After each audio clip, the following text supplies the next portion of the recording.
As you all are aware, we are en route to Poughkeepsie, New York, where President Biden will visit an IBM site to meet with workers, tour the site, and give remarks during the president's visit.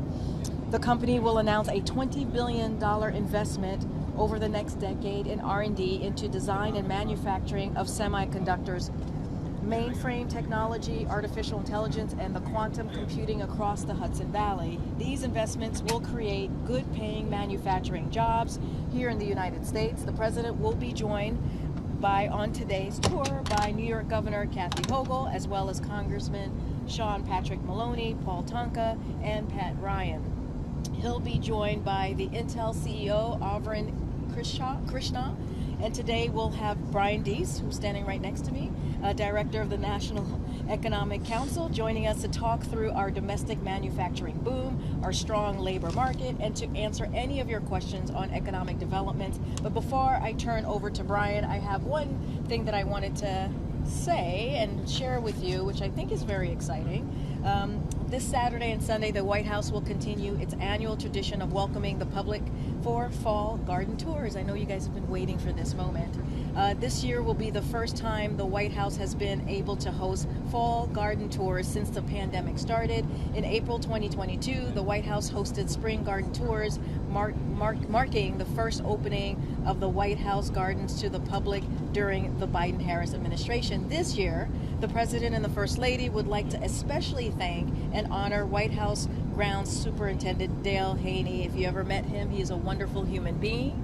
And we want to thank him for his continued service and 50 years of contributions to the beauty and abundance of the White House gardens and grounds. Dale Haney has seen the grounds through a half-century of growth and improvement, overseeing the care of 500 trees, 5,000 shrubs, thousands of annual flowers, and a productive kitchen garden and acres of lawns.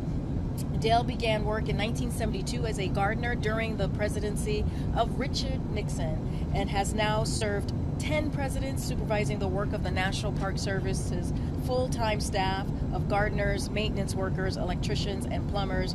We thank Dale for his many years of service. And now I will turn it over to Brian. All yours, Brian.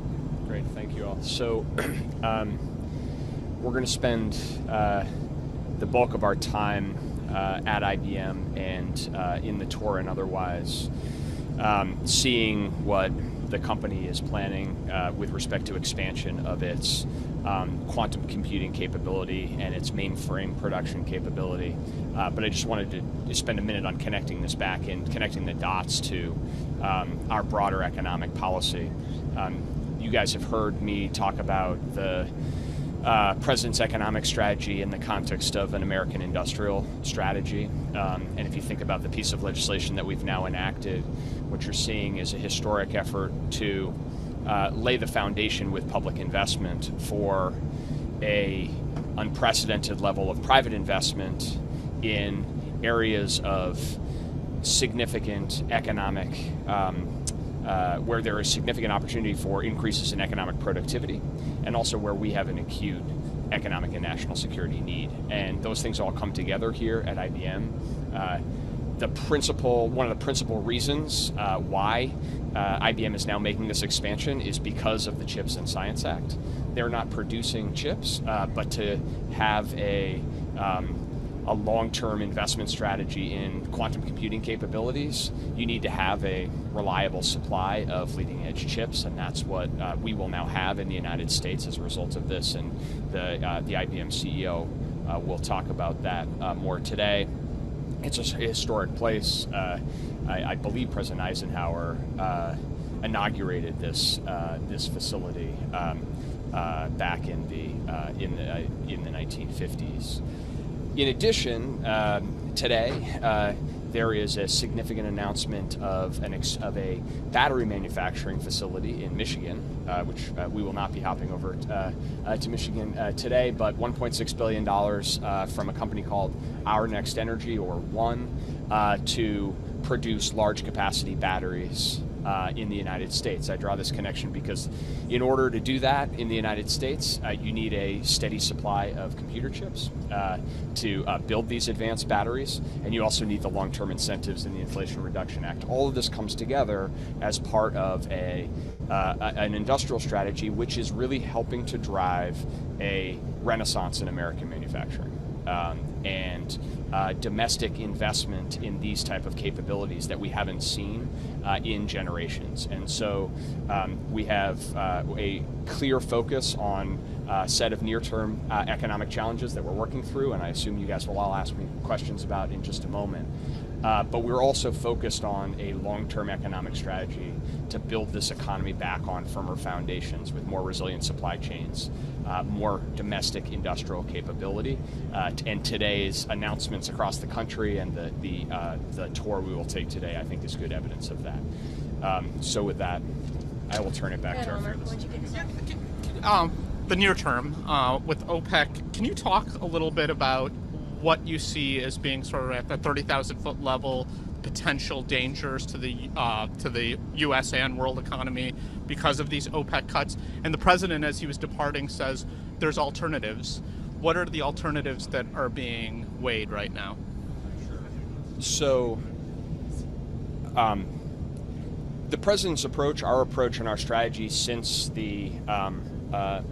since Putin began amassing troops and then and invaded Ukraine has been on trying to maintain sufficient supply of energy, oil and natural gas, globally to maintain to keep prices at a stable and lower level, while also training all of the appropriate pain on Russia and on Putin that is necessary.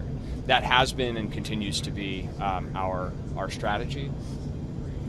As we've said, the OPEC decision, the reason why we were disappointed in it is we believe it's unnecessary and unwarranted at a period where, if you look at the global energy picture and the oil picture, the lack of supply continues to be a significant challenge. We're going to have to see the actual impact of this, and I think it's. I wouldn't fully speculate. As you all know, the difference between the headline of what the OPEC members announced yesterday with respect to their quotas and the actual impact on production is something that we'll have to see in the market, and certainly the impact on production will be significantly lower than that headline that they announced. But to your question about alternatives, we identified some of these and we'll continue to focus on them. Right? If you look at the U.S., where we are in the U.S. right now, the wholesale price for gasoline, refined gasoline, is about, on average across the country, about $1.20 lower than the retail price that consumers are paying. Historically, that gap has been about 90 cents. So in the very near term, what we believe needs to happen, consistent with market principles, is that the energy companies need to reduce retail prices to reflect the price that they're paying for the wholesale gas. And the reason why wholesale gas prices continue to be at that level is because of all of the progress that we've made. Oil and gas prices are moving around, but they are significantly lower now than they were a couple of months ago. So that's the first thing. The other measures are things that are on the table and we continue to look at. The Strategic Petroleum Reserve is one of those. So we're not announcing any steps on that front, but there are measures that we will continue to assess as we go forward. Quick question, just in terms of the decision yesterday from OPEC, does the administration think that Saudi Arabia still deserves U.S. weaponry and defense support? The question is really, why should U.S. taxpayers subsidize Saudi security, when they're not willing to subsidize U.S. gasoline prices?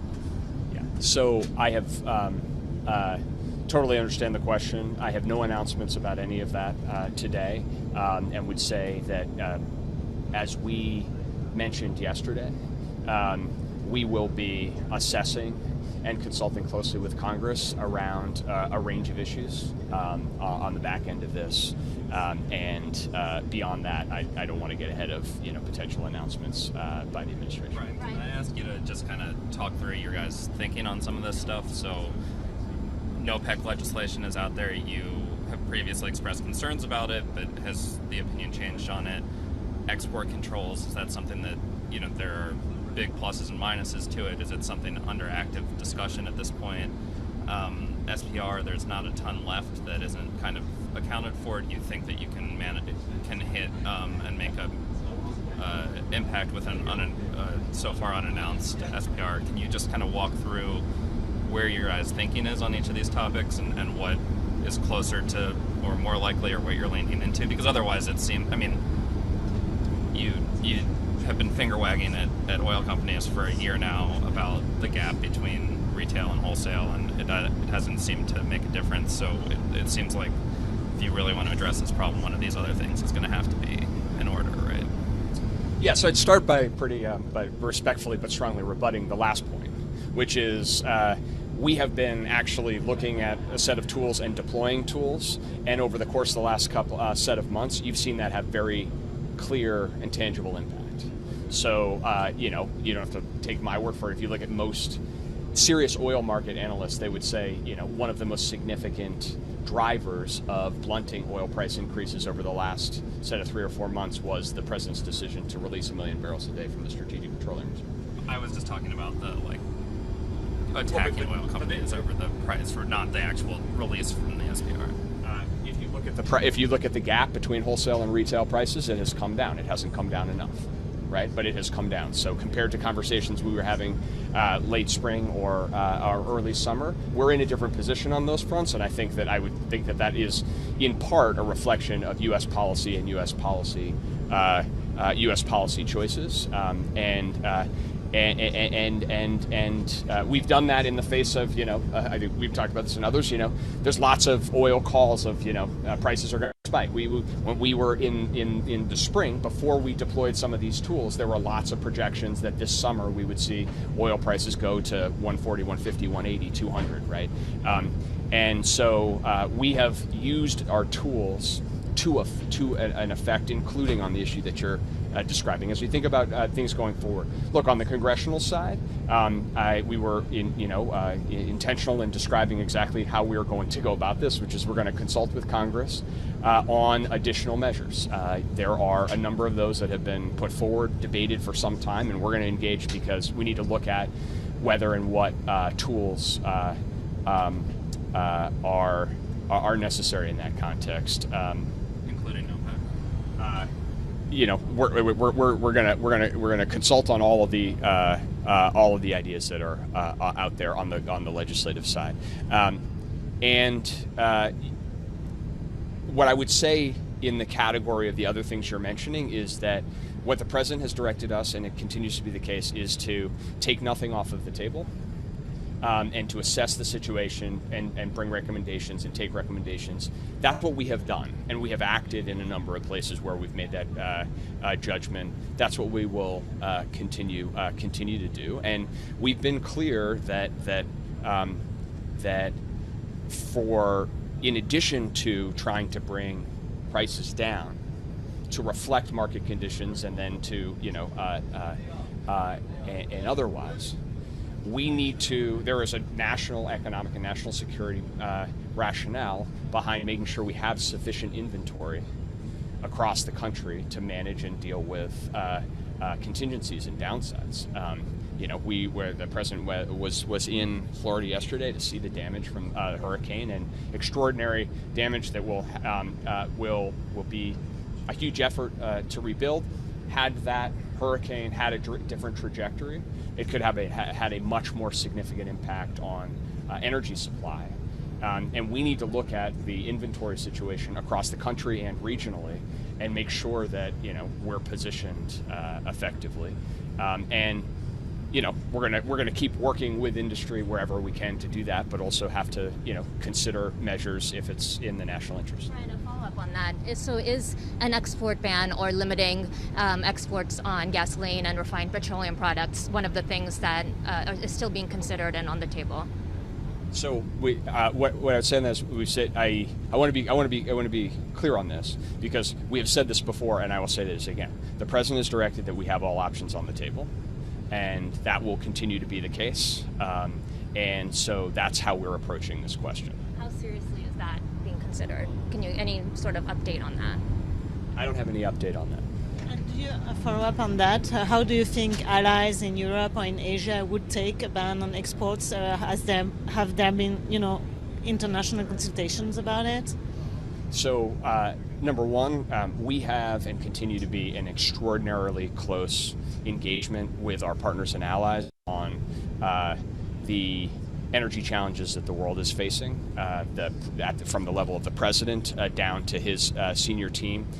We are in daily and weekly touch, particularly with our European allies, and that is part of how we have worked collaboratively, for example, to double the share of U.S. natural gas that is going to Europe from earlier this year, and we'll continue to do that. I think I would say, and just back to the prior question, the issue for the U.S. and our economic security is maintaining sufficient inventory levels so that we aren't in a situation where U.S. consumers are forced to bear the brunt of anticipated or unanticipated economic challenges. So that's why we focus on the retail price reflecting a reasonable historical wholesale price, is because otherwise American consumers are bearing the brunt, and why we focus on areas where we have historically low inventories, because that creates a potential risk where the U.S. consumer, we can't have a position where the U.S. consumer is put in a place where they're bearing the brunt of that. But just to hone in on that, U.S. gas prices are going up now. They have been going down. They're going up because of oil price rise. So what in the short term is available, given that this is something that's on consumers' minds across the country right now? So, number one, let's take stock of where gas prices are today. Today in America, the most common price for retail gasoline is $3.29. We're headed to New York and New Jersey, where the retail price is about $3.50. It's down 30 to 40 cents from where it was a month ago. And so we are laser focused on what we can do to keep bringing that price down. But we start from the prospect of American consumers are paying significantly less for gas at the pump today than they were a month ago, 2 months ago, and that reflects some of the progress that we have made. In the immediate term, those prices can and should come down more because of the dynamic that we just described. The wholesale price, the price that the gas station companies are paying for that gas, notwithstanding the fact that oil prices have come up a bit, is still historically low compared to the retail price that they're charging at the pump. So that's one place where there is more opportunity. There are highly regional issues associated with the national gas price. Some of those are, a function of refinery issues that we are in close consultation with industry on. Have made very clear that if there is any federal resource necessary to help address immediate refinery issues, then we're going to take it. And so, I think that reflects some of the things we're focused on in the immediate term. Does this plan by OPEC change your plans for refilling the SPR, so we're not competing with the consumers aren't competing against the government to replenish the reserves? So I think our approach to that question has been consistent. I think will remain consistent, which is that the Department of Energy is finalizing rulemaking is in the process of finalizing rulemaking that will allow them to engage in repurchases, and while providing the market more clarity about how they will do that and at what price farther into the future. And that will be a tool that they will use to do that, to provide the market clarity on how they're going to do that, but also do it responsibly over a longer term time frame. Is there a timeline? Because market clarity seems important right now. So as they finalize that rulemaking, then they will be in a position to do that. When does the administration plan to make the full intelligence report on Khashoggi public, as human rights groups have asked for repeatedly? If you can, maybe talk about what the delay there is. Wait, I'm so sorry. What's the question? The full intelligence report on Khashoggi. When is the president planning to make that public? What is the holdup? Is that being considered now? I know this question has been asked many times before, and don't have anything to preview or share at this time. And we will get to you guys when we have something to share, but don't have anything at this time. Brian, on the broader economic perspective, is the White House concerned that the economic trajectory right now, given the labor market, the oil prices, interest rates, is sort of heading in the wrong direction after the summer when things seem to be getting better? Well, I would say the most significant mark of the American economy right now is its resilience, the resilience of the labor market, which you have seen, and you saw in the weekly unemployment insurance claims that came out this morning. We have been saying for some time that as part of the transition that our economy is going through, we fully anticipate that for example, the progress in the labor market cool from the 500,000 to 600,000 jobs a month that the economy was creating at the end of last year and the beginning of this year to something more consistent with what we've seen historically when unemployment rates are in the high threes. So that we certainly anticipate that will happen, and that is a sign of the transition that we're moving through. I think lifting out of it to your question, even as we focus on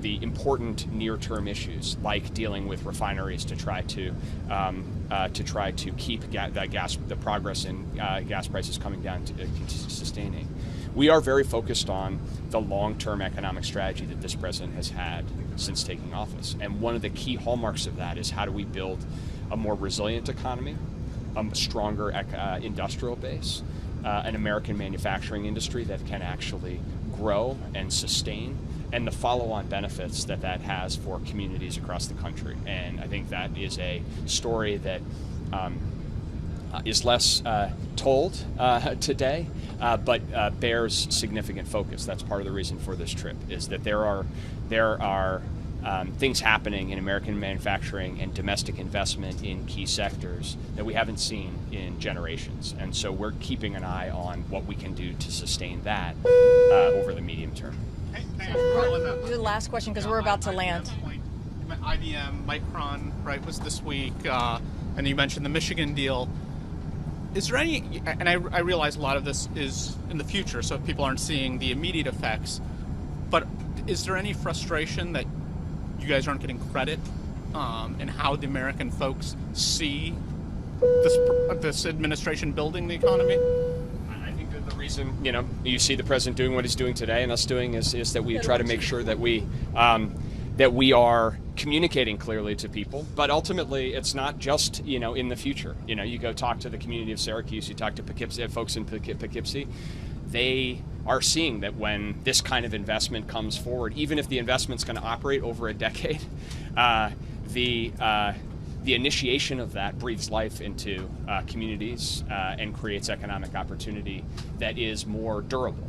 And I guess that's part of the point about, the longer term economic strategy here is about, durable and resilient economic growth. Hold on, everybody. Which is highly consistent with standing up while a plane lands. We've just landed. Thanks, everybody. Thanks, Sorry it was shorter. We landed earlier than expected. Hold on.